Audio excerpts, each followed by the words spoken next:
Hey everyone, this is the 2-year 5,000 mile review for my 2013 Honda CRF250L. They didn't change the bike at all going into 2014 other than raising the price, and the reason they did that was because they wanted people who bought the initial new model in 2013 to take it in to have it checked for valve clearance and that sort of thing, and the price increase from 2013 to 2014 was the price of that initial service.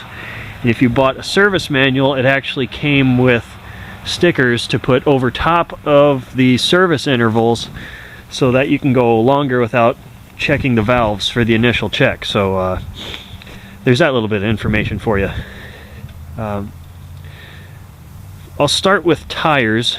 I'll start with the bottom and work the way up on things I've changed, and then I'll give you an overall about what I think of the actual bike itself, and I'll tell you the plans I have for the future. Okay, factory tires, they're junk. Mine lasted 1,200 miles and they were down to the point where I was afraid to drive on them. These are Kendas, which specific one I can't remember right off the top of my head, but I'll put that up here on a title card for you.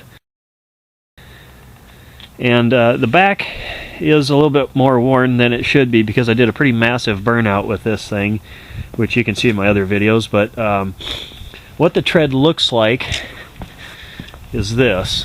You do actually have lugs, and in the back it used to look almost exactly like this, but as I said, the rear always wears faster, and then it wears especially fast when you do burnouts. But these tires, I could probably have gotten 4,000 to 5,000 miles out of them the way I was riding, but I don't really care for these tires because on gravel these are 50-50 tires, 50% street, 50% gravel off-road.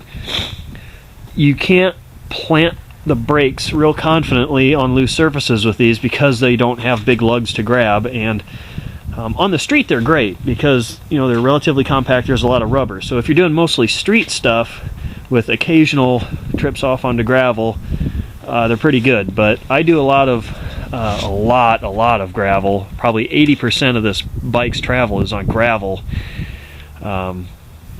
so I need something a lot meatier than that. And if you look at my videos from the South Shore Off-Road Park, I'm using Michelin T63 knobbies there, and that's what I'm going to go back to. Those T63s I can get about 2,500 miles out of, 2.5 to 3, and then it gets to the point where I'd want to change them. But those are pretty good. They're relatively cheap. That's what I'm going back to. And then these, they're just, it kind of hooks in the gravel. I did use these tires for my TSDAT ride, which you can see in my other videos, and they worked okay. In mud, totally useless. If you go to my Facebook page, you can see that a couple of trips I took, I went out in the mud and these things balled up and they're useless. So I'm not a big fan of these Kendas, but I'm an even bigger, or I don't know how to word this. Oh, well, yeah, I do. I'm even less of a fan of the factory tires. So Dunlop 606s seem to do pretty well on bikes this size, this and the Yamaha WR, and then so do the Michelin T63s, and that's what I'm going to go back to.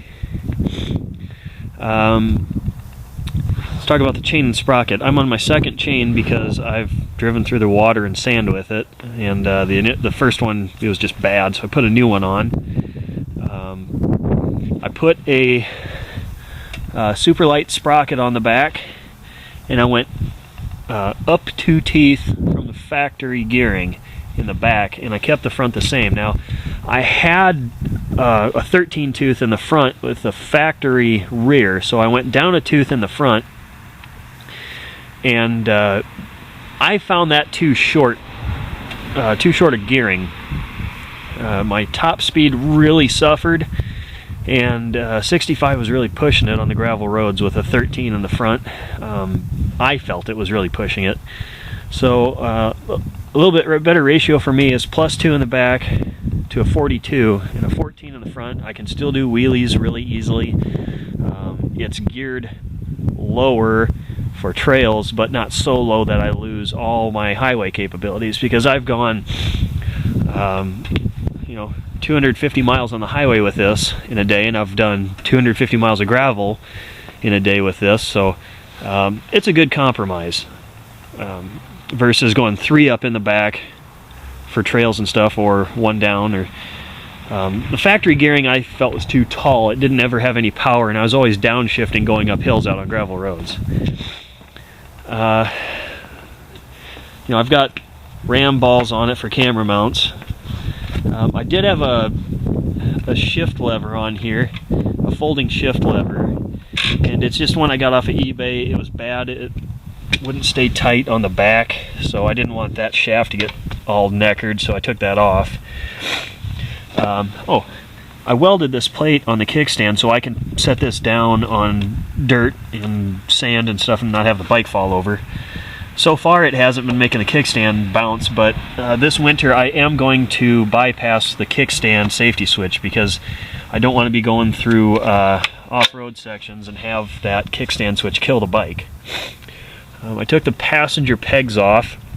That was mostly so I could fit subframe braces, which I've taken off because I'm also going to redesign the subframe braces that I had built so I can have saddlebag supports.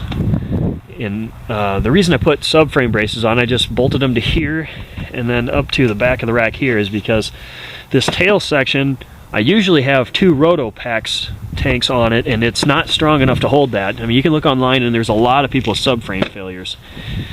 So I just went ahead and braced it, but I'm going to redesign that this winter.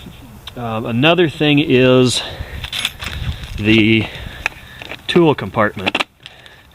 It's not really big enough. I don't want to break this because it's really cold, because plastic in the cold is a bad thing. So I've got tools in there, and it's packed just as full as I can get it. So I bought a tractor or forklift owner's manual tube that's waterproof, and I'm going to put that in its place so that I can put like a roll-up tool bag in there. I'm also going to be probably building a custom rack for this. I have the Man Racks rack that I put my Rotopax on, and it's okay, but again, I'm redesigning the whole back end for luggage. That kind of takes care of the accessories. Well, I guess I've got a Ricochet skid plate, and it's been smashed quite a few times. It's taken some pretty good hits. These Torx Drive bolts strip out really easily on the head, but other than that, the skid plate's been doing really well. I'll show you the other side where it protects a water pump, and I did land really hard on this side, and I thought I had bent it up against the water pump, but I just kind of pulled on it with a crescent wrench and pulled it back a little farther, and it had not been rubbing on here, so it took a pretty good hit there. Put a Yoshimura oil plug on there just because I wanted metal instead of that plastic one, because if that plastic one broke off, that'd be bad. And as you can see, I just safety wired it on. I've bent the rear brake lever pretty badly. It's been stressed here a couple of times, that's why it's all crooked. That needs to be replaced, and I'm going to get to that this winter. But I'm also going to install a brake snake, which is just a cable that goes around here to the skid plate so you don't get weeds and stuff stuck on here, tree branches, and have it pull your brake down. I've had a big gun exhaust on here, and I was kind of pissed because you buy a big gun can, it will not fit a factory header, so you have to buy the big gun header too. It didn't come with springs because the header's held into the collar up on the engine with springs. It didn't come with that. Really poor customer service. They always picture it with a spout. It doesn't come with that either. So I was not happy with Big Gun. It sounded really tinny, and it's a cheaply built muffler. I wouldn't ever buy anything Big Gun again. I had an FMF Power Bomb header and an FMF Q4, I believe. You can check my other videos for sound clips and install on that. and it was just too loud for me. I mean, I had the quiet insert, and I ran it initially with the factory header and then the full system. It was just too loud. And with the power bomb, I noticed all the power was way up at the top end when I was going full throttle. I did not like that, so I put a factory muffler back on, and it's partially gutted. The catalytic converter's out of it, and I have a hole drilled in this back plate, and the spark arrestor is cut off. I'm going to try and gut another factory muffler and do a complete gut out of it, or nearly complete gut out of it, and see how that goes, because I want a little bit freer flow, but I want that factory muffler for the heat shield. And then I'm probably going to build a new downspout, just because of the luggage I'm putting on there. As you can see, you know, this thing hasn't been babied, so it's been laid down quite a few times. This white piece broke. Really, crash-wise, I've had it down left side, right side, flipped over backwards. It's on its third set of handlebars. I had a factory set that I bent the first time I went out to South Shore. You can see it in the video, South Shore Fail Fest. I bent the one corner way down. And then I had a Renthal bar on here that I bent. And now I'm back to a factory bar because they're cheap to replace. I've got ram balls instead of mirrors, and I've got a double take mirror because I can just loosen it, fold it down, go right off road or trails and flip it back up for the road. I don't have these bark busters mounted correctly because I've actually got them on upside down, but they were more for wind protection than anything, and then this just saves my bars, but I'm going to mount them a little bit higher. I've got rocks risers for the handlebars because it made it a lot more comfortable for me at 6'2" to stand up and ride this. I got them pretty far forward. I think I'm going to bring them back just a little bit. And I found out that I like to stand up when I ride gravel, so these pegs are probably going to get changed out for something a little wider. I've got, I can't remember who makes these. I'll put that up on a title card too, but these are dual compound Kevlar grips, and they seem to be wearing all right. I mean, you know, you get a lot of use on these, but they're standing up a lot better than the factory ones did, and I feel like I have a lot more grip with them. I dropped the bike without these bark busters on the first week I had this bike. If you look at my video, I think it's called CRF250L Snow Rides in Blizzard. I dropped this bike and I break the throttle tube on the end, and I'd turn it and then the throttle would just stay. What else do I have up front? Oh, I have my Acer Beast tank. It does not work with a Flatlands radiator grill. And this thing, actually, I bent it really bad. I crashed. You can see the plastic still a little messed up right there.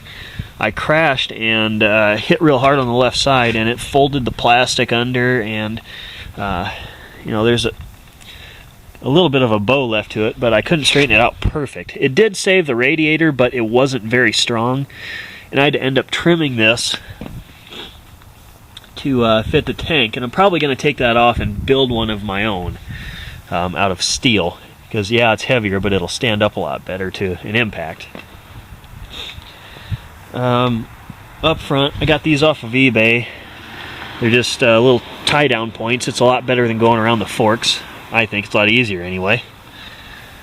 The front fender's taken quite a few hits, but it hasn't broken yet, and that's a factory fender. What else do I have on here? Yeah, this, I don't like this. That's going to get changed out for something different for that vent tube. With the tank, it's just a little over 3 gallons, and I haven't noticed that gas sloshing back and forth makes it rock at all. So I can tell that on my concourse, but I haven't really felt that with this. I've got a Seat Concepts seat kit. This is not the complete seat, this is just a foam in the cover. I did it myself, and I have no experience with upholstery really. So considering that, I mean, I just stapled it with a Stanley just hand stapler, and it seemed to work all right. The seating surface is holding up really well. It's really good at gripping you even when it's wet. I do notice I hit the wide part of the seat with my legs when I do things like jump curbs or if I'm getting real aggressive off-road, but it doesn't bother me because it's a smooth transition, so my leg just kind of rubs up against it right here. If you're a little bit shorter than me, it'd be a really good fit. And if I could do it again, I'd probably shave this off just a little bit. I'm 6'2" and I have a 34-inch inseam, so it's the wide part of the seat's just a little bit too far forward for me, but you know, it's 1/6 the cost of a Russell seat, so I'll deal with it for now. The foam, a little bit firmer than I'd like, but again, it's being interrupted by a loud mail truck. Anyway, it's a little bit firmer than I'd like, but again, it is a dirt bike seat, so it does soften a little bit as you use it, so that's a good thing. The front brake is warped, and I think that's because I crashed and hit something. I have heard that there has been some issues with the bearings in the front hub, but I'm guessing those are isolated incidents and it's not a recall thing yet. Other than that, overall, the bike, it's a little bit lower on power than I'd like, but really it's enough power to get me into trouble. So, you know, when you're up at the top of a large hill and then you wish you had just a little bit more power, or when your friends are pulling away from you on their DRZ 400s or their WR250 Yamahas, you think, yeah, just a little bit power would be nice. But not this spring, but next spring, I'm thinking of doing a big bore kit, which hopefully they have that stroker kit they're talking about. There's been chatter about the Honda 300 top end and pistons and connecting rods and a stroker kit, so instead of a 305 it might be a little bit bigger than that. So I'll keep my eyes out for that. The emissions junk, I'm just going to take that off. All this emission stuff, it's just going to come out because it's just weight. I care about the planet, but not that much, I guess. That's why the catalytic converter's out. It's just weight. The cheapest, easiest way, well, not necessarily easiest, the cheapest way to get horsepower, power to weight, improve your power to weight ratio, is remove unnecessary weight. And yeah, I mean, things like armor add weight, so to counteract that, I'm going to remove emissions junk, or a 5-pound catalytic converter. The battery, I think I could lighten that up quite a bit, but it's kind of cost prohibitive. The battery I want's over $100, and I'm just going to wait till this one goes bad before I do that. My Wolfman tank, I almost forgot about that. Ample storage for cameras and little stuff like that. Like I've got my strap-on throttle rocker. It's a Kory and Throttle Boss. I like using that for the big paved stretches of trips I take. And yeah, overall the bike, I wish it just had just a little bit more power, but I like it. I mean, it doesn't have a ton of suspension, but for what I do, you know, just look at my TSDAT rides or the South Shore Off-Road Park. You can have plenty of fun on this bike. The best part is you can ride it 200 miles to an off-road park, ride the park, and then ride home. So this winter, most of my modifications are going to be back here for luggage. And I will update you guys on that as I get it done. One last thing I forgot, I cut the mud guard off. A little bit cleaner look. It doesn't shake the back end around as much. I don't know. I like it, but I'm sure people behind me in muddy stretches don't. But anyway, I'm forgetting all kinds of stuff. Under the seat I've got a Speedo DRD Speedo healer because I've changed the sprockets, and it's easy to change the settings in that when I went from a 13 back to a 14 and then change the rear. It was just pressing a few buttons. So if you're thinking about buying this bike, go for it. I have not been kind to this bike. I change the oil regularly, I lube the cables regularly, I check the chain regularly, but other than that, I beat the crap out of this bike, and it just takes it. So don't be afraid of this bike. It's a newer model, but it seems to be holding well. no major issues with it yet. So I'll update you again, probably at 7,500 miles or 3 years. Hopefully I'll have more miles on it than that. So thank you for watching, and remember to subscribe.